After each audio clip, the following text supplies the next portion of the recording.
Welcome to Mill History Talk, the podcast where strategy meets storytelling, unpacking the drama, decisions, and disasters of war so you understand not just what happened, but why it still matters. The views expressed on Mill History Talk are those of the hosts, writers, and guests, and do not necessarily reflect the official policy or position of any government agency, military organization, or institution. This podcast is intended for educational and informational purposes only. Hey everyone, I'm Hope, and welcome to Mill History Talk. Before we dive into today's episode, quick but exciting update from the Mill History Talk Command Bunker. We've officially expanded the empire. Yes, Brian, I'm calling it an empire. Calm down. Mill History Talk now has a presence on Facebook, YouTube, and Instagram. Because history deserves to show up wherever you already are scrolling. Whether you're a long-form listener, a short clip binge watcher, or someone who prefers strategic insight between coffee refills, we've made it easier than ever to find us. And here's the best part. All of those platforms make it simpler for you to access our Substack articles, where we go deeper. More analysis, more context, more of the stuff that doesn't always fit inside a 20-minute episode. Think of the podcast as the operational briefing. Think of Substack as the full written campaign plan. We've put all the links, Facebook, YouTube, Instagram, and Substack, right there in the show notes. One click, and you're in. Because history isn't dusty, it's drama, strategy, and power plays.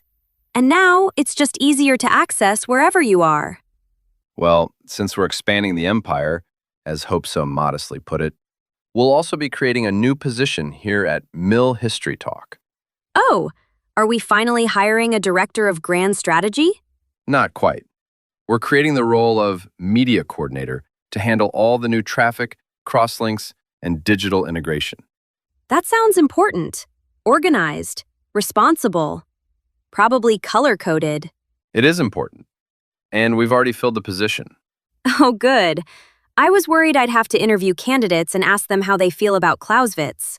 No need. It's you. I'm sorry?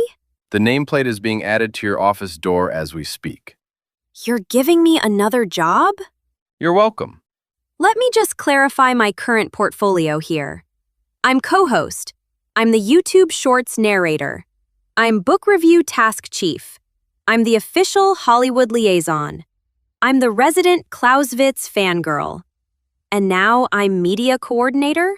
You left out director of narrative friction. That was unofficial. Not anymore. Do I at least get a budget? More pay? You get links in the show notes. Incredible. We only hire top-notch folks for key positions. Oh, so you're saying I was competitively selected? It was a extremely selective process. How many applicants? 1. Highly qualified. I walked right into that. You did. Well, fine. If I'm media coordinator, then consider this your formal directive. Follow us on Facebook. Subscribe on YouTube. Connect on Instagram. And read the Substack. Because now it's literally my job. And she takes command. I always take command. Yes, I've noticed. All right. Titles secured. Nameplate pending. Empire expanding. Let's get to the episode. Episode 61. The American Way of War, and what it means if we are serious about preparing for 2045. Before we talk about artificial intelligence, hypersonics, quantum computing, and everything that sounds like it belongs in a sci-fi trailer, Brian, we need to start somewhere less flashy. Who was Colin Gray?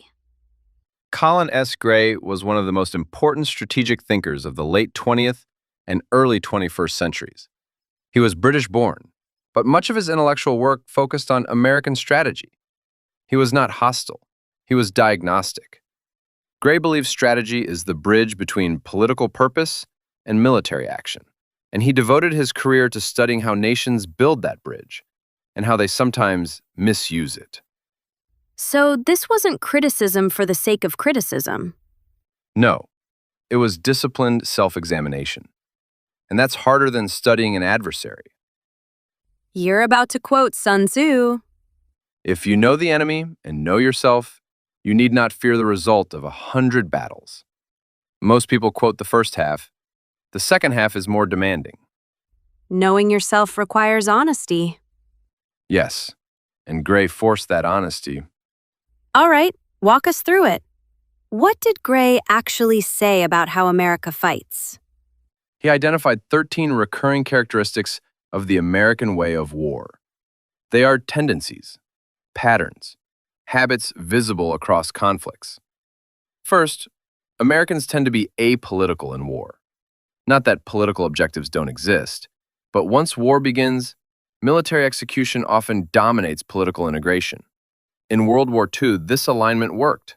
Total war matched total political purpose.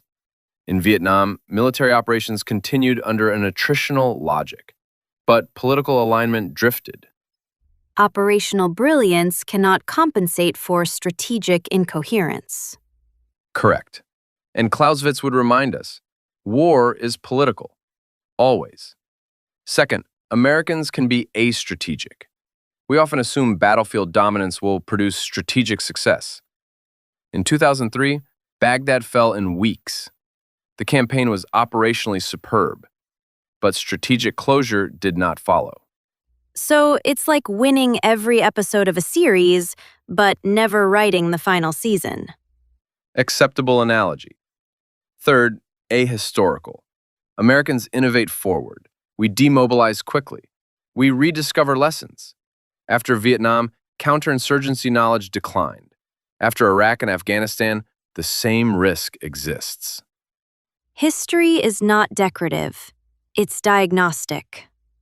Yes. Fourth, optimistic. Americans believe problems can be solved with sufficient ingenuity. In World War II, industrial mobilization validated that belief. In Desert Storm, technological integration produced decisive results. But optimism can underestimate adversary will. You can't algorithm your way out of ideology. No. Fifth, cultural ignorance. Americans often assume rational cost-benefit logic. Adversaries may be motivated by identity, history, or ideology. Misjudging will leads to miscalculation. Technology does not defeat identity. And you actually do have to know your enemy as well as yourself. Correct. Sixth, technological dependence. Radar, nuclear weapons, GPS, network targeting. This has produced dominance, but concentration of technology creates systemic vulnerability. If networks fail, friction multiplies. And friction never retires. No. Seventh, firepower substitution. Americans prefer to reduce exposure through overwhelming firepower. Effective in conventional war, less decisive against dispersed, embedded adversaries. Firepower wins engagements. But it doesn't win legitimacy. And the final six? Large-scale and mass-oriented. Impatient. Logistically excellent. Industrial and economic. Conventionally biased. Morally self-confident.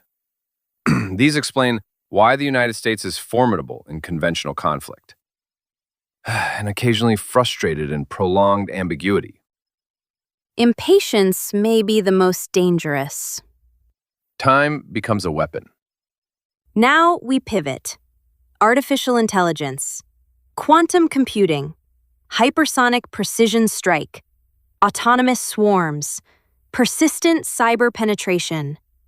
This is not Desert Storm 2.0. No. War in 2045 will compress decision time. Sanctuary will erode. Political leadership, industrial systems, logistics networks will all be targetable. So what do we double down on? Technological innovation, industrial capacity, logistical excellence, alliance networks. These must expand. AI-enabled logistics, quantum-secured communications, distributed ISR constellations. But not just faster, resilient. If your AI outruns your political alignment, that's instability. Authority must align with speed. Escalation discipline becomes decisive. So decision dominance is architectural.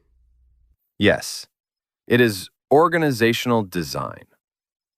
Okay, back to the list. How do we mitigate impatience? Prepare the nation for prolonged competition. Managing expectations and strategic messaging to inform the public are and will be as important as precision targeting. Future war may not be decisive battle. It may be persistent contestation. And what about conventional bias?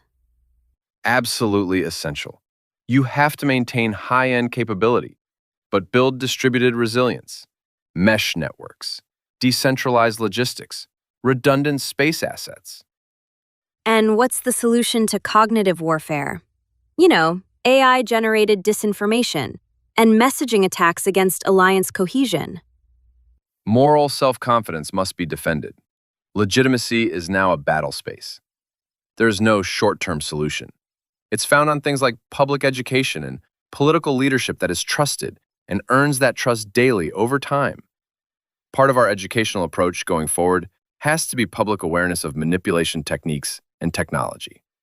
The public must understand where information is coming from, how valid it is, and how technology, even now, is capable of very sophisticated deepfakes. We know that machines accelerate war. How do we control that? Again, partly through education. The intellectual caliber of leaders. Leaders have to understand AI, cyber architecture, quantum systems, but also escalation theory, alliance politics, industrial policy, information warfare. Breadth, depth, historical grounding, and critical thinking are all even more important than ever.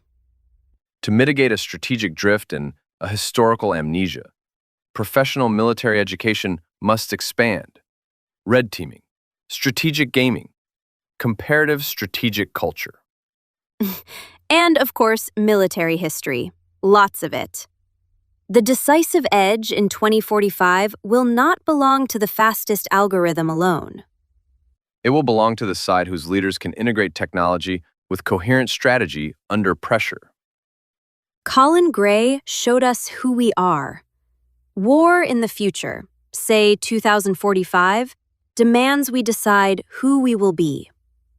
Double down on strengths, correct weaknesses, invest in intellectual development, align speed with authority, build resilient systems, Know yourself. and know your adversary. Machines will accelerate war. Only educated judgment will control it. Wow, that's a lot to unpack. If this episode made you think, subscribe here and follow us on Facebook, YouTube, and Instagram. And read the full article on our Substack, link in the show notes. For further study, revisit Colin Gray's writings on the American Way of War and reread Clausewitz. Look who's becoming a fan of the Seaman. He remains inconveniently relevant. And that's a wrap of episode 61, The American Way of War and Preparing for Future War in 2045. Remember, history isn't dusty. And war never stands still. See you next time on Mill History Talk.